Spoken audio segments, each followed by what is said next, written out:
Hello everyone, welcome back to Cyberwhale, and I hope you all are doing well. And I know it's been too long that I have uploaded any kind of video, or I have taken, you can say that I have taken a very, very long break. I know it's a kind of unethical to my profession and to the work I'm doing. That's really bad of me, but I am really sorry and I cannot help because that's related to my family. There is some kind of family function that I need to attend, and that was really important to me because family is always my priority.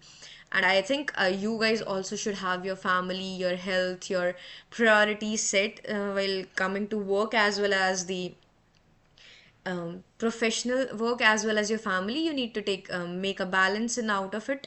So I'm back with the video, guys, and I hope you like the content that I'll be sharing again, and I'll try my best to be in a continuity and to upload the sessions and videos regularly again as I was uploading earlier. And in the previous video, as we have already covered up the roadmap of cybersecurity, where I have told you what we are going to learn and why do we need cybersecurity and what are the foundations of cybersecurity. So in this particular video, guys, we are going to learn about the day one part two, where we learned about the in day one part one we have covered up the what is cybersecurity, what are the ethical hackers and the role of ethical hackers, what is the best practice of cybersecurity and why do we need cybersecurity, as well as the cyber kill chain and the attack methodologies. So without wasting time, I would hop on to the day one part two content. Let me just remove all of the stuff from here firstly, so that I can make things clear to you and in a better way, and you guys can take a note as well. Just give me a second, let me remove it back. Yeah, just give me a second, guys, just give me a second. Yeah, scroll back to content. So yeah, as we have already covered the part one, in the part two what we basically are going to cover is, let me just write it down here, part 2 video, we are going to cover up the career paths, because I have came through so many people who always ask me that the, or you can say Isha, that we don't know what to start and where to start and how to start, because this is basically the most important thing, that while you are choosing any field, you need to know what path you need to choose in it as well, because a field is always a complex thing and field is always filled up with lots and lots of paths, and there have multiple of opportunities, but we people get stuck where to do and what to do. So firstly we are going to discuss about the career paths, that is it could be red team or you can say the blue team, because many people just know about these teams but they do not know why do we need these teams, or what are the basic necessities, or what opportunities these teams have in, while we talk about the career paths in cybersecurity. Moving on further, we are going to also see how to set up your, you can say, hacking lab, that I have already covered up in the CEH V13 module, but I'll just give a bit of a thorough revision to you guys, so that you guys, if some of you are new to it, you can get to know about it and you'll have a great hold of how to set up your hacking lab and what are the requirements, and after installing Kali Linux, what tools you can install as well. So let's just start with the firstly the, you can say, the career paths. Let me just write it down here, career paths. Yeah, career paths, if we talk about what are the career paths, there are several career paths, and those several career paths are divided into several parts. Let's just say in career paths there is two separations, or you can say, just give me a second, yeah, or you can say two things that are divided in the career paths. Number one is, you can say, the red team. Another one you can say is the blue team, right? Blue team. In red team, what basically red team do is, or what basically red team is basically, guys, offensive, as the color red sometimes suggests now that when we do it in front of bulls, they get like they get frustrated or they get attracted and they get very offensive towards the red color. So defining the red with the color, or colored red with the offensive, will lead it to the led it to the confirmation that red team can be stated as to be the offensive team, can also be known as the offensive team. And now if we know that red color states the offense towards something, or you can say the red team is also known as the offensive team, then comes the blue team. If red team red color is offensive, then blue comes for the water, as we have already heard that water is blue, or you can say water is transparent. Sometimes we basically define it that way. Now that means blue is for kind of to protect something, to defend something. If there is fire, fire is basically red na guys. If there is fire, we basically do is what, we throw water on it to calm it down. So that's how, if there is some offensive team working on something, and that they have found any vulnerability over it, they will just do one, what they'll reach out to the defensive team to get the solution out of it, that we have found this problem, and you can sort this problem like that, or you can just, they'll just reach out to the defensive team. And that's how red team and blue team defines. In offensive team guys, there comes the total thing, that is to find out the vulnerabilities. In what we basically do is, in offensive team we basically tries, just give me a second, yeah, in the offensive team we basically try to find out the vulnerabilities.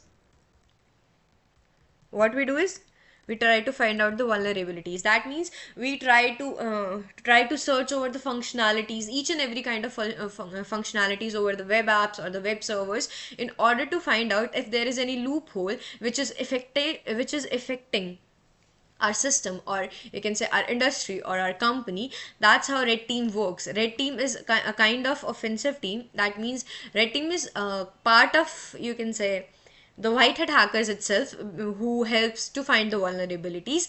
But they have the whole, what we say, just give me a second, yeah, I guess we say it particularly that they have whole access towards that particular system, that they can perform any kind of attack in order to find out the loophole before the attacker find it. That's what the task of the offensive team is. And if we talk about the defensive team do what is, defensive team basically, after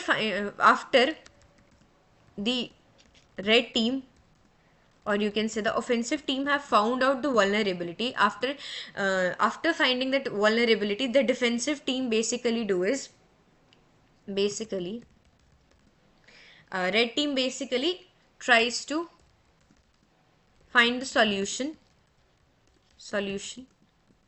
to it. And that's how things work.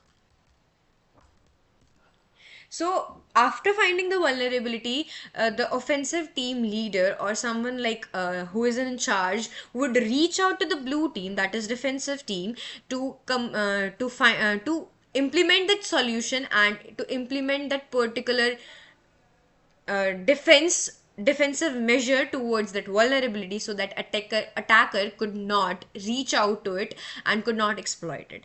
So it depends on you, that if you want to directly go on to the red team, who basically tries to exploit every kind of problem, and you can say like there are so many kind of exploitation, binary exploitation. You can go for pen testing, you can be a pen tester, or vulnerability assessment and pen tester. There are so many opportunities under red team, that you can do is pen testing,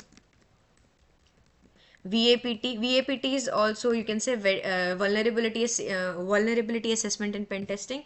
Or you can opt for bug hunting. That is a kind of freelancing, where you try to go for hunt for the different kind of platforms on, you can say, Bugcrowd, HackerOne, Yes We Hack, or you can say also opt for private bug hunting programs online. That's how you work. And red team basically consists of these kind of tasks. And in the blue team, you can also opt for the opportunities like SOC analyst, SOC analyst, just give me a second, yeah, SOC analyst, or you can say SIEM expert. SIEM expert is basically the SIEM expert is basically for the exploitation, so for checking the exploitations. Yeah, SIEM expert. So you can opt for this if you are interested in exploiting the vulnerabilities and getting into the system like an hacker. You can go for the red teaming. And if you want to go for the go for defensive thing, like you are not much into the, you can say, defensive kind of offensive kind of thing where you are exploiting things or something, you just want to roam around the tools and protect the system, you can go for the blue team. And there is one more team that we have came across in the past few years, that is purple team. Purple team is basically the combination of combination, just give me a second, combination of red and blue team. So in which basically the people do is, they are also part of red team and the blue team. They know, they have the they have a good knowledge about the red team as well as the blue team. If you want to opt for the purple teaming, you can also go for the purple teaming. That depends on your interests and your choices. Now moving on further, we have to discuss about the setting up of the hacking lab. What we basically need for setting up the hacking lab is a hacking lab. We basically need a virtual environment,